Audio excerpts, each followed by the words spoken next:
Well, in addition to what you just said, I mean, we are leaders right now because what we're doing, we are doing what other people aren't doing.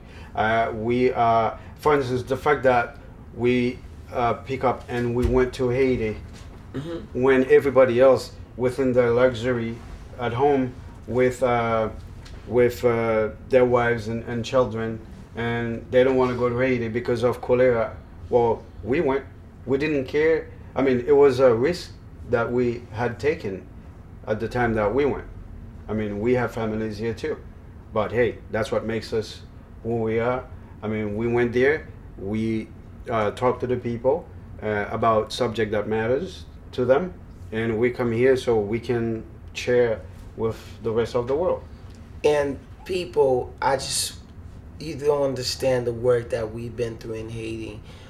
It happens that our life was being threatened, and there was a time that we could have been in some situation. We had people moving our camera, and we did our job. We did our job. I mean, of course. And then what's so funny though too, I sometimes I laugh or I smile in the corner of my mouth, right?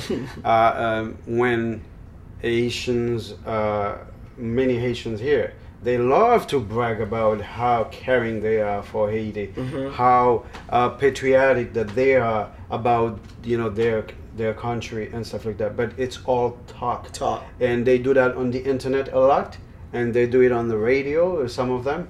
But to actually pick up and go and do your work, that's what demonstrate your likeness, I mean, to your country, you know, your patriotism and stuff like that.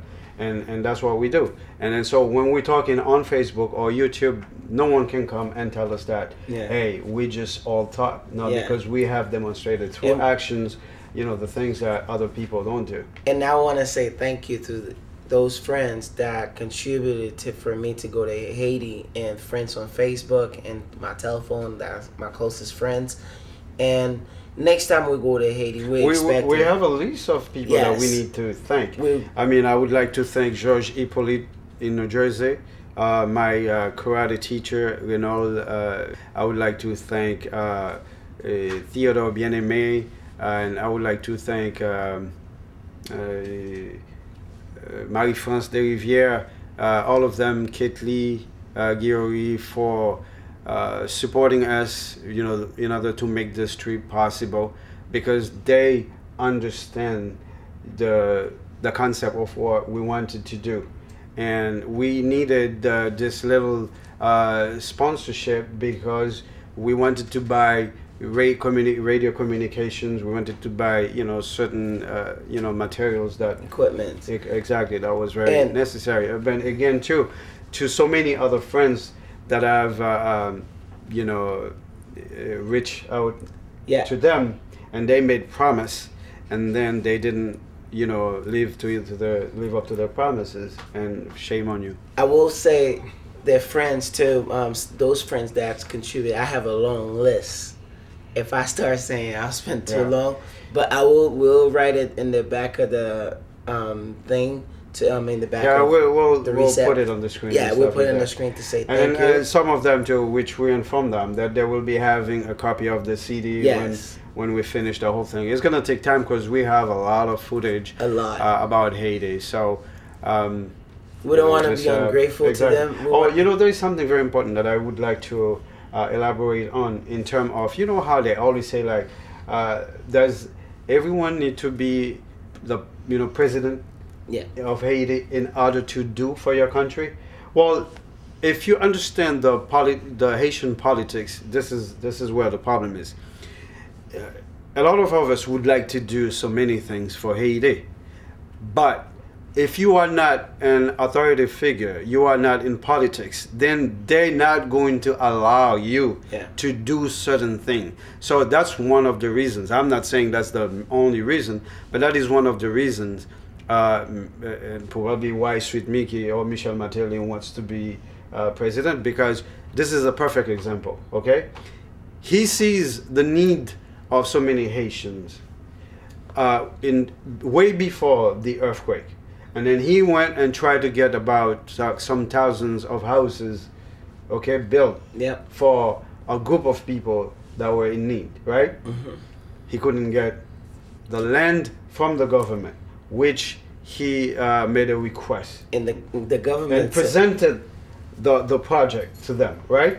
Now, after the earthquake, they doubled the number of housing that they were going to give him. He then again went to the government soliciting for more lands in order to do this. Until today, he can't get access. So, I mean, if you're not in the government, how can you help these people then? He tried to do it, and then when he went to Privat and he proposed that idea, and the Privat administration said, "What's in it for me?" So you're dealing with So it's always money, interest, what's right? what's in it for my Self-interest. pocket, but what we can say, there's nothing we can say about this is Haiti, and the only way for Haiti to change is a revolution. The revolution has changed the whole dirty administration because we don't need it. And then also we're gonna talk about And the can you five also mafia. clarify that so that people don't take the word revolution very lightly in terms of are they thinking only it's gonna be like you know, burning, destroying? No, it doesn't have to be that Doesn't type have of, to. revolution. And also earlier you when you did ask me about what people don't understand when they say like, oh, when people are protesting, they shouldn't be, you know, breaking things and do this, do that, and stuff like that. I am not advocating that. No. However, I understand the reason why they do it. Can't say they're Because- ignorant. Can't say Okay, it's not politics here in the United States where you can go on the street and do your demonstration peacefully. You understand? If you can you imagine in Haiti you do a demonstration peacefully, the government is going to say, okay, let them demonstrate. I mean, do their protestation, and then when they get tired, they're gonna go home, and then we just don't have to listen to them. You remember when Privat You asked him understand? But maybe that's why those people, they have realized, and then they said, okay, if we don't break stuff, they're not gonna take us seriously. serious. That's probably why. You remember when Privat asked, "Hey, if you're going, I'm tired because Oh, if the you're going race to protest, protest, so come by and pick me up. And then Is that the word? Yeah. Is that what a leader is and then, supposed to? and then he said, when they came by for him, he said, "Look him in my eyes." It was a joke. It was a joke. And this is one of the reasons people are taking it serious. And then it's not only Haiti. I just want you guys to know. Recently, it happened in France. People were burning stuff, and they were trying not to show it. You want me to say something? Like I say, when you are frustrated, when you are upset, when you are mad, do you think you have the same frame of mind You're not thinking that about you that. have now when you are being, you know? You saw it on the news. Comfortable? The guy, his wife lost a job, and then you saw he went to the school board. He was shooting at the people. Let me ask you something. You're talking about this is not a protest. This is a game, a tournament.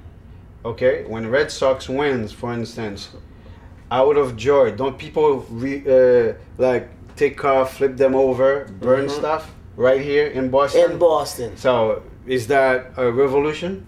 It's not a revolution. So basically, try to understand the people as well. I mean, when they get tired, they get tired.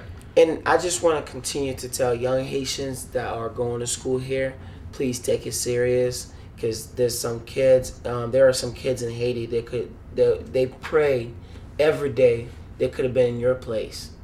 I want you guys to take school serious. Don't be, on the street hanging your pants on the chilling, and then not going to school, not going to college. It's really important because Haiti needs y'all to go down there and learn and learn about your land. That we're looking for geologists. Look at what happened right now. If you go to ePage Creation, they showed you so many resources that we have. And then we have like a bunch of Haitians stay in a corner, not going to school, not thinking about their life. Well, Jonas, you know what it is? I call this bad parenting. That's what it is. I mean, if you were born and you were being raised inside a house then there are certain principles and there are certain rules and regulations that's supposed to happen in the house. That's true. I mean, basically, that's what it is. For instance, if you have your child, for instance, okay, and you say that school is the most important thing, that's what you need to do. That's your job. I'm your parent. I provide you with clothing. I provide you with food, and your job is to go to school. And if you're not, if you're not abiding by the role of the house, then you are not living under my roof. Yeah, but I want to that's the. I want to point that not only the kids that are living here, but the kids that just came from Haiti to America, that finished baccalaureate philo, and they're still they look at the American society, they're looking at the American culture, and they end up adapting to the system. Well, that's culture shock, but you know what? Lack of good foundation, because yes. I was raised in Haiti. Mm-hmm. I came here. Have I changed? I haven't. I'm the same way. Anybody who knew me back home will see that my mind has changed. I've think probably much better. I become more mature. I've learned so many things. Yes, and this is all for the better in that sense. But when it comes to, if you're gonna tell me it's culture shock, no, it's maybe the foundation wasn't that good. We're not supposed to reject your culture like that. Mm-hmm. It's okay to adapt and adjust, but not totally rejecting your culture. Yeah. Your culture is your background, and it's important too. I mean, like in Haiti, we never had people wearing pants, like falling down. I saw it in Haiti. I was like, you saw it too, in Fisherville. By the CAP, I saw some Haitian kids. It's the American culture that's being, it's the influence, all over.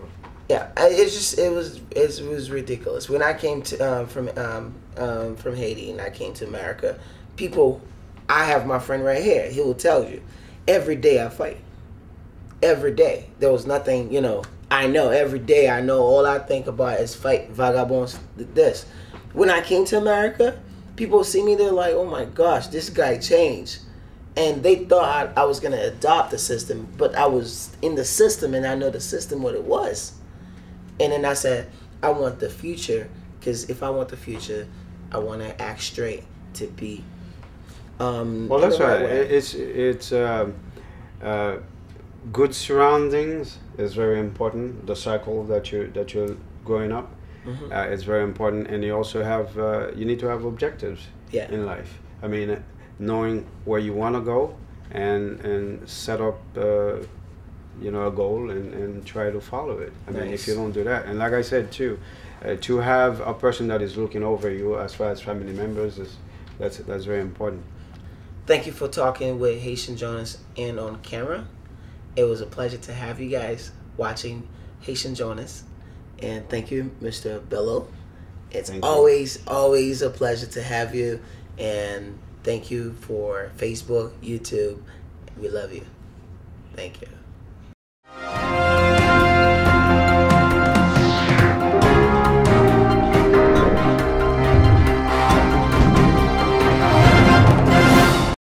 From executive producer and director Whitmac Bello, meet Julissa and Eric.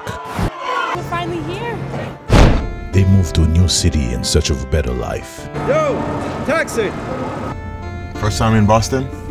Yeah, we're actually here visiting his uncle. But when you're down on your luck and out in the streets facing homelessness. Are you looking for the old man? What are we gonna do? How does it work here? No man has a right to put his hands on a woman, or vice versa for that matter.